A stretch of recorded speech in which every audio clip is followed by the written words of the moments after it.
I think we started very well. I think he started very well, but I think I started very well because everybody knows his strategy. Every time he started very hard and surprise his opponent. I think we did very well when we defending a takedown. I touched him. We saw some blood on his nose. It was a really great first round, and that's why, yeah, maybe also I was a little bit disappointed. Guys, I just got poked knuckle deep in the eyeball. Why are you booing? What am I supposed to do about it? I didn't do the poke. I can't see. Tom, they should not be booing. I agree with you. You waited a long time for this moment. Talk to the disappointment of this being how it ends. This is bullshit. The fight was just getting going. Tom Aspinall versus Ciryl Gane just took place in the main event of UFC 321, or did it really? Ciryl Gane eye-pokes Tom Aspinall at the end of round one. We had a very competitive round of fighting that I thought Ciryl Gane was slightly getting the edge of, but Tom Aspinall was starting to find his timing on Ciryl. Landed a good right hand before the end, but Cyryl's jab was popping. Cyryl's jab was popping in that fight. Tom Aspinall had a bit of a nosebleed. And then Ciryl Gane lands his signature move. No, not the back of the head shots that he lands in every single fight he has ever. Not the back of the head shots that he lands in every single fight ever, nearly in every single finishing sequence he's ever had ever in his entire career, bar the heel hook. The MMA world exploded after the shocking ending to Tom Aspinall versus Ciryl Gane, and Joe Rogan's live reaction has everyone talking. Rogan was visibly stunned as the fight was ruled a no contest following an accidental eye poke from Gane that left Aspinall unable to continue. It was a brutal and frustrating end to what was shaping up to be a truly electric heavyweight clash. Rogan immediately highlighted just how elite, technical, and evenly matched both fighters looked before the unfortunate stoppage. Calling out Jon Jones. Yeah. Right? That's the boogeyman. Like, Jon Jones is the fucking boogeyman. When he fought Gustafsson, he had almost no training about it. And Greg Jackson was always like, he didn't even train for that fight. He pulled that fight off in the 4th and 5th rounds. Because he can do everything. That guy's got elite jiu-jitsu. He's got elite takedowns. His striking is outstanding. I mean, he knocked out Sergey, who's the scariest fucking striker in all of MMA. Yeah. And he knocked him out in the first round. And the way he did it was just picture perfect. And he did it with a fucked up back. You watch Aspinall, like, I knew Aspinall was going to have a speed advantage because he's faster than any heavyweight. Yeah. And that's something that his coach drilled into him when he was young. Speed. Like, be fast. Like, you got to be fast. That's what's going to separate you from everybody else. Speed kills. Speed. And he's a giant dude, 260 plus pounds, but he moves like a fast young guy. Yeah. Like a light guy. And so that's what's, and he's also just so well-rounded. And he's just beginning. Yeah. I mean, that was really the first big test. Everybody feels. Great showing, shitty ending, you know? I think that after the Jones fight, a lot of people wrote Ciryl Gane off. He looked damn good tonight. Yeah, what did you think about the fight on its way to the eye poke? What did you take from those 4 minutes? Good. Looked like we were in for a few rounds and it was going to be a good fight. It would seem obvious that a rematch is right on the cards. Would you like to just rebook these guys as soon as Tom is able to get back in there? Yeah. Total pain in the ass, but yes. He said Tom Aspinall's speed, power, and calm presence were almost unreal for a heavyweight, but at the same time, Ciryl Gane's movement, footwork, and striking IQ make him one of the most difficult and dangerous puzzles anywhere in the division. I think we started very well. I think he started very well, but I think I started very well. Because everybody knows his strategy every time he started very hard and surprise his opponent. I think we did very well when we defending a takedown. I touched him. We saw some blood on his nose. It was a really great first round, and that's why, yeah, maybe also I was a little bit disappointed, a little bit sad about this issue, but this is a sport. I was the first angry because I don't want him. I don't want from him to stop the fight. After I was disappointed, sad, and after that, apologetic for the people. So, Ciryl, how did you feel about the eye poke? How do you feel when your hands and your fingers touching his face? Did you feel something specific? Ciryl responded, no, I didn't feel anything specific. I didn't do it on purpose.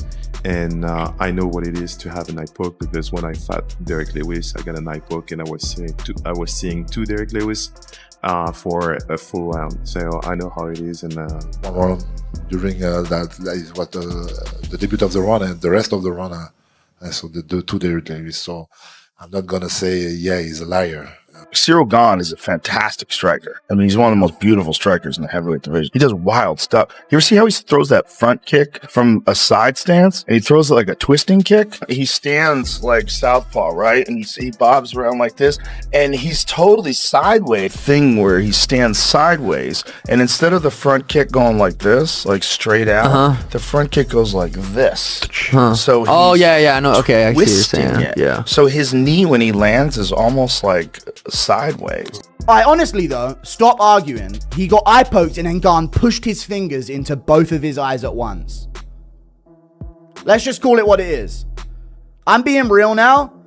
Both fingers, both of his eyes at once. Was it looking to be a decent scrap compared to a demolition? Yes. But both fingers, both eyes at once.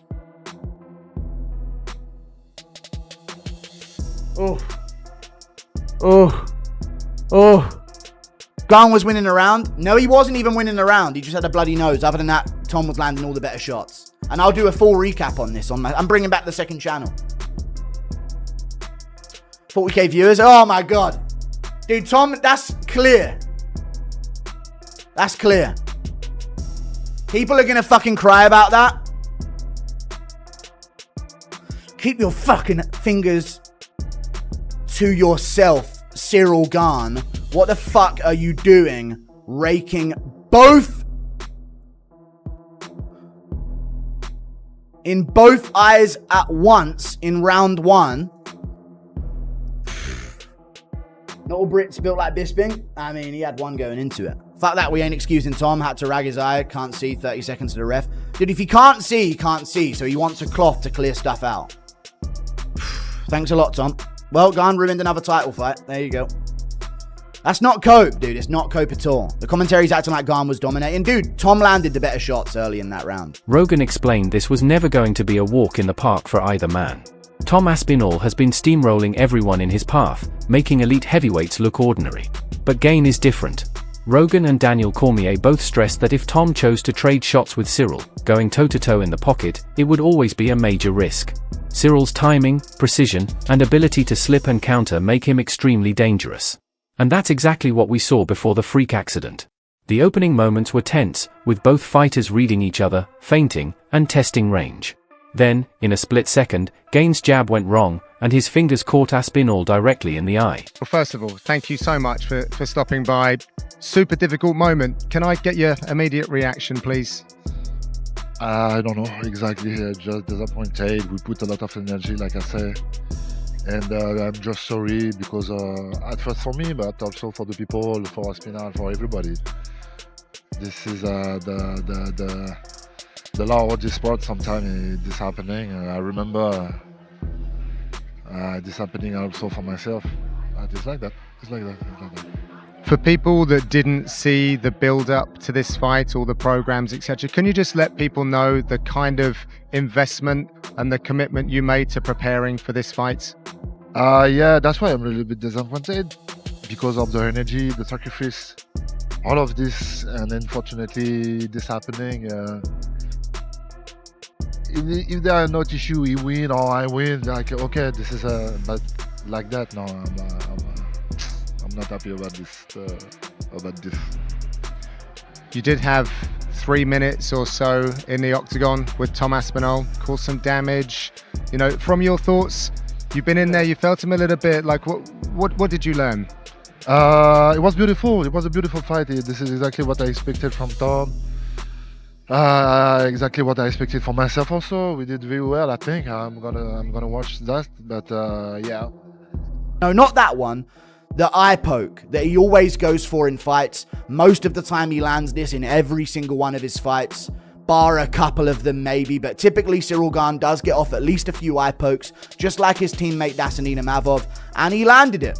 He landed his signature move, double eye poke on Tom Aspinall. The finger went straight into the eye on this side. Left hand one. This doesn't really tell the story of it. He landed the eye poke, like you see here, and then he pushed into the eyes afterwards. That's what I think caused the problem. He landed the eye poke and it didn't look that bad, but but then he pushed straight into the eye with force on Tom Aspinall to reclaim distance, and Tom had to call off the fight. He can't see. He's going to go out there, get slept because he's blind and he can't get his eyesight back. Or this is what happens. The fight gets called off, and for some reason, there's a lot of people that aren't angry at Gane about this.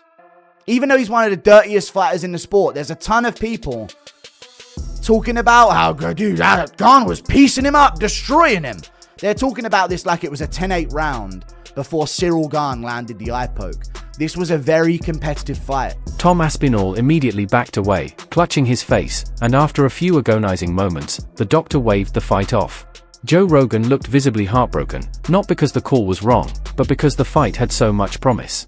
He reminded fans that an eye poke is one of the rare injuries a fighter simply cannot shrug off. Social media, of course, erupted. Fans were split. Some accused Aspinall of quitting too early, citing legends like Michael Bisping, who famously fought half-blind. Others defended Tom, pointing out he was rushed to the hospital immediately afterward, confirming the injury was serious. Meanwhile, analysts drew comparisons to Jon Jones versus Ciryl Gane, where Jones famously avoided trading strikes, opting instead to take Gane down and secure a quick finish, fully aware of how slick Cyryl's stand-up game is. Rogan echoed this, saying, "If Jon Jones didn't want to stand with Ciryl Gane, that tells you everything you need to know about how good he really is. It's a bittersweet moment." Tom Aspinall had waited over a year for this fight, and the world wanted to see him prove why he's the future of the heavyweight division. Instead, it ended in confusion, frustration, and controversy. Now the MMA world is buzzing. Do they run it back? Will Aspinall recover and face Gane again? Or will the UFC finally deliver what fans have been craving? Tom Aspinall versus Jon Jones. Either way, this no contest doesn't change the truth. Tom Aspinall is a monster, Ciryl Gane is elite, and when these two finally clash again under clean circumstances, it's going to be an unforgettable battle.